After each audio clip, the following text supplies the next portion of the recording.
의사가 들려주는 건강 이야기 건강 톡톡 시간입니다. 우리 몸에 산소와 영양분을 공급하고 운반하는 것이 혈액이에요. 이 혈액이 지나가는 길을 우리는 혈관이라고 부릅니다. 우리 가슴 안에 있는 심장 역시 제 기능을 하기 위해서는 혈액이 필요합니다.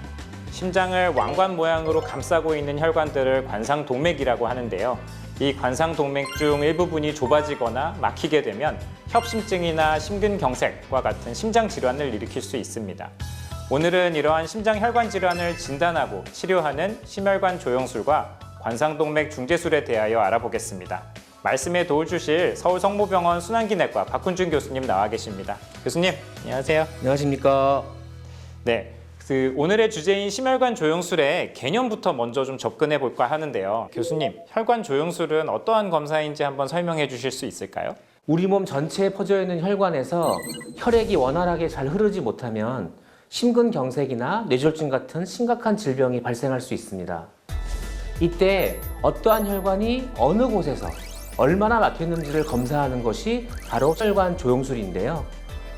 혈관 조영술은 조영제라고 하는 약물을 혈관에 투여한 다음에 검사하고자 하는 부위에 방사선을 통해서 혈관의 이상 부위를 판단하는 검사입니다. 혈관 조영술은 검사하고자 하는 부위에 따라서 심혈관 조영술, 뇌혈관 조영술, 그리고 상지나 하지, 말초혈관 조영술이라고 불립니다. 그러면은 심혈관 조영술을 하면은 심장혈관이 어디가 좁아져 있는지 막혔는지 알 수 있겠네요. 그러면은 어떠한 환자들에게서 이러한 심혈관 조영술 검사를 하게 될까요? 일상생활을 할 때 협심증과 같이 가슴 흉통이 느껴지는 경우, 외래에서 시행한 관상동맥 조영 CT나 운동부하 검사에서 이상소견이 발견되는 경우나 급성 심근경색이 발생했을 때 심혈관 조영술을 시행하게 됩니다. 심혈관 조영술은 관상동맥의 이상을 확인하는 가장 정확한 검사라고 할 수 있는데요. 심장 질환을 진단하고 향후 치료법을 결정하는 데 있어서 가장 중요한 검사라고 할 수 있습니다. 즉, 심혈관 조영술의 검사에 따라서 약물 치료를 할 건지 아니면 관상동맥 중재술이나 관상동맥 우회술을 할 것인지에 대해서 결정하게 됩니다. 그러면은 심장혈관 조영술이 이 심장혈관 질환, 심혈관 질환을 진단하고 치료하는 데 나아가는 데 있어서 관문이라고 할 수 있겠네요. 네, 그렇습니다. 그러면은 이 많은 환자분들께서 심장혈관 조영술을 어떻게 하는지 궁금해 하실 것 같은데요. 심혈관 조영술의 검사 과정에 대해서 한번 설명해 주실 수 있을까요? 심혈관 조영술은 먼저 손목이나 허벅지 혈관 부위를 부분 마취하고 피부를 2에서 3mm 정도 절개를 합니다. 그런 다음 아주 가는 의료용 도관, 즉 카테터를 손목이나 허벅지 혈관을 통해 심장 바로 앞까지 진행시키고 조영제를 주사해서 관상동맥의 질환 유무와 협착 정도를 진단하게 되는데요. 심혈관 조영술 결과 혈관이 좁아지거나 막힌 부위가 확인이 되면 혈관을 넓히는 시술을 하게 되는데 이것을 관상동맥 중재술이라고 합니다. 말씀해 주시는 것을 이제 들어보니까 심혈관 조영술이 어떻게 검사를 하는 건지 귀에 잘 들어오는 것 같습니다. 말씀해 주시는 내용 중에서 심혈관 조영술이 있었고 관상동맥 중재술이 있었는데 저희가 진료실에서도 상당히 많이 듣는 질문이기도 하잖아요. 심혈관 조영술과 관상동맥 중재술이 어떻게 다른 것인지 혹시 설명해 주실 수 있을까요? 심혈관 조영술이 관상동맥의 이상을 진단하는 검사 방법이라면 관상동맥 중재술은 발견된 질환을 치료하는 방법입니다. 엄연히 다른 시술이죠. 관상동맥 중재술에는 풍선 확장술과 스텐스 삽입술이 있는데요. 풍선 확장술은 풍선이 달린 카테터를 좁아진 혈관 부위에 진입시켜 협착 부위에 풍선을 부풀려서 좁아진 혈관을 넓혀주는 방법입니다. 이 풍선 확장술만 시행하면 혈관이 나중에 다시 좁아지는 경우가 있기 때문에 금속 합금으로 만들어진 스텐트를 삽입해 치료하는 방법이 스텐트 삽입술입니다. 이제 정리하자면은 심혈관 조영술은 좁아지거나 막힌 부위를 찾아내는 검사 방법이고 이제 그러한 검사를 통해서 좁아진 혈관을 넓히고 스텐트를 삽입해 주는 게 관상동맥 중재술이 되겠네요. 그러면 이제 많은 환자분들이 또 궁금해하시는 부분 중 하나인데 이 관상동맥 조영술, 관상동맥 중재술, 심혈관 조영술 하게 되면은 시술 시간은 얼마나 걸리게 되나요? 진단 목적의 심혈관 조영술은 약 30분 정도 걸리는데요. 풍선 확장술과 스텐트 삽입술 같이 관상동맥 치료를 시행하는 경우에는 짧게는 30분, 길게는 1시간 내지 2시간 정도 걸립니다.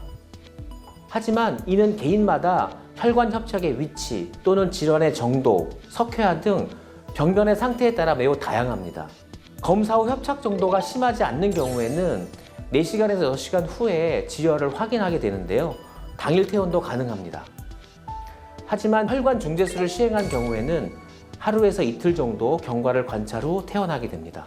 그러면 시술을 무사히 받은 환자들에게도 지켜야 될 주의사항들이 있을 것 같은데요. 어떠한 것들이 있을까요? 네, 시술 후에는 도관 삽입 부위의 출혈 방지를 위해 4시간에서 6시간 정도 침상에 안정을 취하는 것이 좋습니다.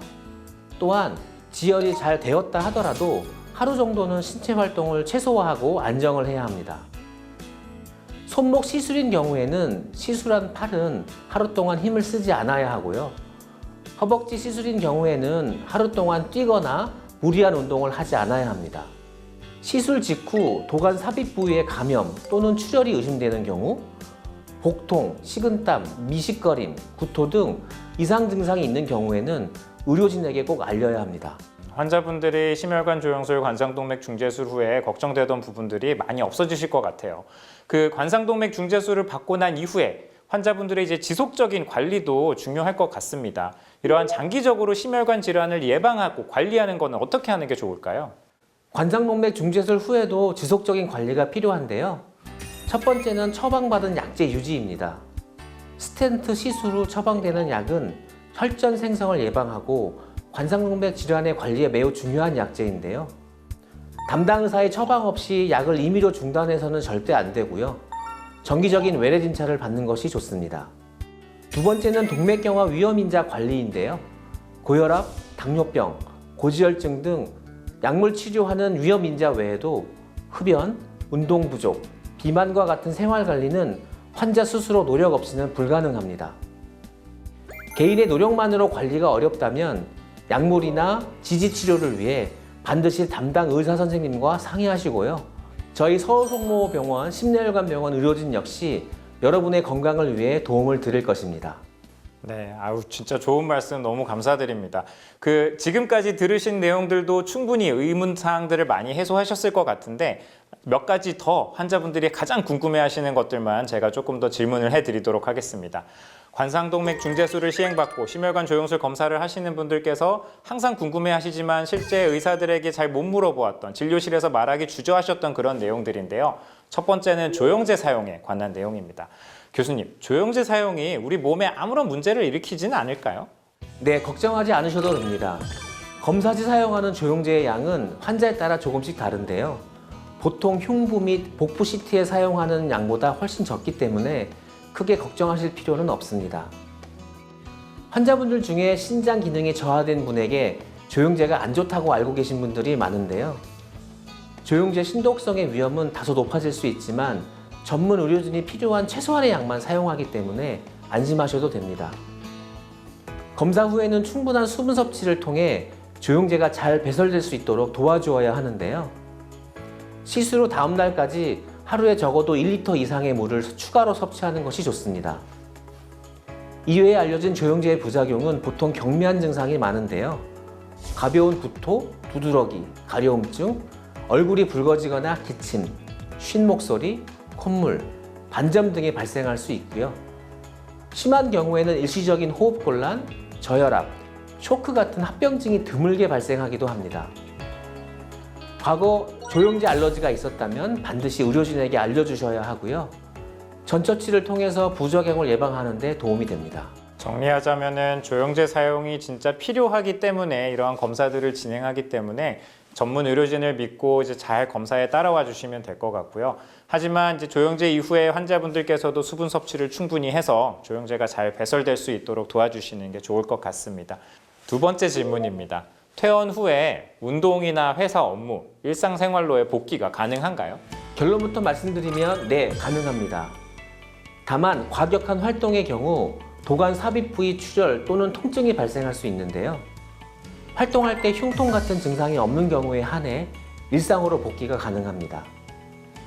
샤워는 퇴원 다음 날부터 바로 가능하지만 목욕은 상처에 딱지가 완전히 생긴 후에 하는 것이 좋습니다. 삽입 부위의 멍이나 가려움은 대개 수일 내 사라지게 되는데요. 다만 항혈소판제를 복용하시는 경우 이전보다 멍이 없어지는 기간이 길어질 수 있으며 멍이 있는 부위가 이동하는 경우가 발생할 수 있습니다. 네, 환자분들께서 궁금하셨던 점이 많이 해소되었을 것 같습니다. 오늘은 관상동맥 질환을 진단하고 치료하는 심혈관 조영술과 관상동맥 중재술에 대해서 자세히 알아보았습니다. 심장혈관의 건강을 되찾고 환자 한 분 한 분의 행복한 일상을 위해서 서울 성모병원 심내혈관병원이 함께하겠습니다.